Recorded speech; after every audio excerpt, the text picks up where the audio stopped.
Kumusta mga ka-Express? Welcome back dito sa Express Info kung saan bawat kwento, ginulat ang mundo. Ngayong araw, isang napakalaking balita ang gumulantang sa buong Japan B-League at syempre sa buong mundo ng basketball. Kai Sotto is back.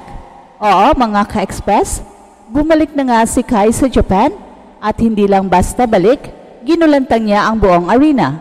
Kung excited kayong malaman ang buong kwento, kung paano niya ginulantang ang Japan at kung ano ang ibig sabihin nito para sa kanyang career sa NBA at para sa Gilas Pilipinas, panoorin mo hanggang dulo. Dahil siguradong bawat detalye ay ayaw mong mamiss. Isang tahimik na araw dapat sa Japan B-League nang biglang may napansin ang mga fans.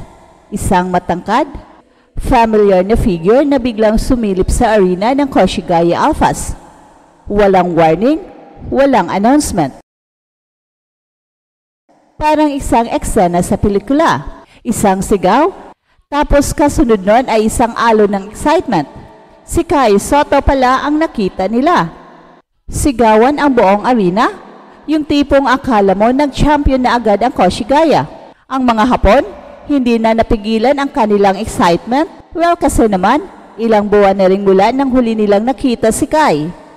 Alam natin mga ka-Express kung gaano ka-proud ang mga Pinoy sa kanya. Pero sa Japan, ganun din sila ka-proud.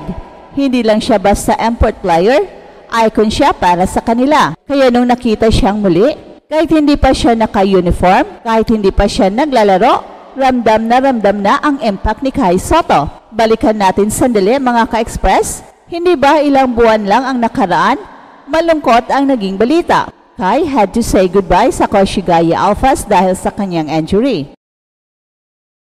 Marami ang nalungkot, marami ang nag-alala. Akala nga natin, tuloy-tuloy na ang kanyang rehabilitasyon sa Pinas at hindi na siya babalik pa this season. Pero eto na nga, parang pelikula, plot twist, bumalik si Kai. Kaya naman ang tanong ng lahat, bakit? Bakit siya bumalik? Mga ka-Express, hindi tayo basta-basta mag-a-assume. Pero sa basketball world, pag ang isang player na injured ay biglang nagpakita sa games ng kanyang team, ibig sabihin nun isang bagay, malapit na siyang babalik sa action. At oo, kahit hindi pa siya officially naglalaro ulit sa Koshigaya Alphas, ang kanyang presensya doon ay isang napakalaking sign na may chance talaga na makakalaro siya bago matapos ang Japan B-League season. Napakagandang balita ito, hindi lang para sa mga fans sa Japan, kundi para rin sa buong Pilipinas. Isipin nyo, akala natin tapos na ang Japan stint ni Kai. Pero eto siya, parang sinasabi sa ating lahat, hindi pa tapos ang laban. At kung tutuusin, napakalaking impact din ito para sa mas malaking pangarap ni Kai. At kung tutuusin, napakalaking impact din ito para sa mas malaking pangarap ni Kai. Kasi kung makabalik siya ngayong season, magandang timing para sa July NBA Summer League. Imagine mo mga ka-Express, sina Kai Sotto at Kevin Kembao, parehong makakasalang sa NBA Summer League. Dalawang Pinoy, sabay-sabay na ipapakita sa US na kaya ng mga Pinoy makipagsabayan sa mundo ng basketball. At para sa Gilas Pilipinas naman, panibagong lakas ito. Hindi lang basta dagdag player si Kai, game changer siya. Kung si Kevin Kembao ay lalong tumibay dahil sa experience niya sa NBA workouts, paano na kaya si Kai na may international pro experience na rin? Isang bagay lang ang sigurado, mas lalakas ang Gilas Pilipinas. Kaya naman, ibang level na ang kaba ngayon ng mga kalaban natin sa Asia. Kasi kung dati nag-aalangan pa sila, ngayon siguradong mas kabado na sila. Pero teka muna, bago tayong tuluyang malunod sa excitement, linawin natin ha, wala pang official announcement mula sa Koshigaya Alphas o kay Kai Sotto mismo kung kailan siya muling maglalaro. Pero kung pagbabasihan natin ang mga pangyayari, lahat ng signs ay papunta sa isang direksyon.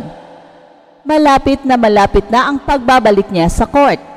Hindi naman magpapakita si Kai sa game kung wala siyang balak bumalik. Hindi ba? At hindi naman basta-basta lalapit sa team kung hindi siya ready emotionally and mentally. Kaya habang hindi pa official ang lahat, good news pa rin ito in the right direction. At hindi lang players at coaches ang naapektuhan dito,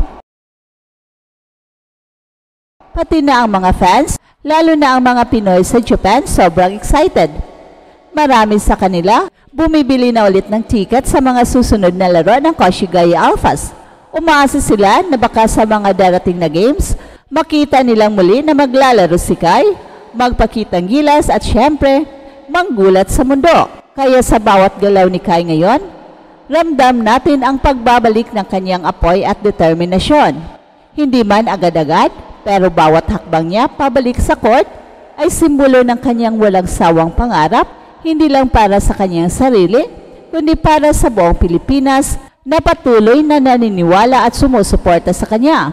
Mula Japan hanggang NBA, bit-bit niya ang ating dasal at suporta, kaya ngayon pa lang, dapat buo na ang tiwala natin sa kanyang nalalapit na pagbabalik. Kung sakaling makalaro si Kai sa huling bahagi ng Japan B-League season, magiging napakalaking momentum ito para sa kanya bago sumabak sa NBA Summer League. At kung magkatotoo nga, makakasama pa niya si Kevin Kiambao, isang makasaysayang pagkakataon para sa Philippine basketball. Hindi lang ito simpleng comeback, isa itong patunay na kahit ilang pagsubok pa ang dumating, ang isang tunay na fighter ay bumabangon at lalong lumalakas. Kaya abangan natin, suportahan natin at ipagdasal natin si Kai sa bawat hakbang ng kanyang journey. Ang mga post at videos tungkol kay Kai, viral agad sa social media, trending sa Twitter, trending sa TikTok, trending sa YouTube.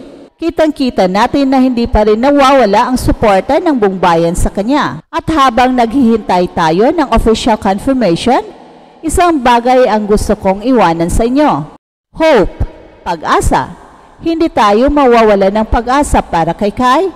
Sa bawat hakbang niya pabalik sa court, kasama niya ang dasal at suporta ng buong Pilipinas. At ang tanong ngayon mga ka-express, handa na ba kayo sa muling pagsabog ni Kai Sotto? Handa na ba kayong makita siyang hindi lang bumalik sa Japan B-League, kundi magpakitang gilas sa NBA Summer League? Kung oo, comment lang kayo. Let's go Kai! And proud ka-express. Yan sa comment section. At syempre, huwag mong kalimutang i-like at i-share ang video na ito, mag-subscribe dito sa Express Info at i-click ang notification bell para lagi kayong updated sa ating kwento. At dito lang sa Express Info, kung saan bawat kwento, bawat pangarap, bawat tagumpay, ginulat ang mundo.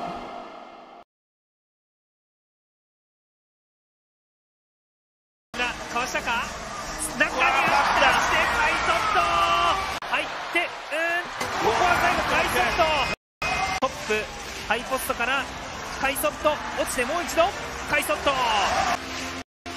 ですね。いやーしかしカイソット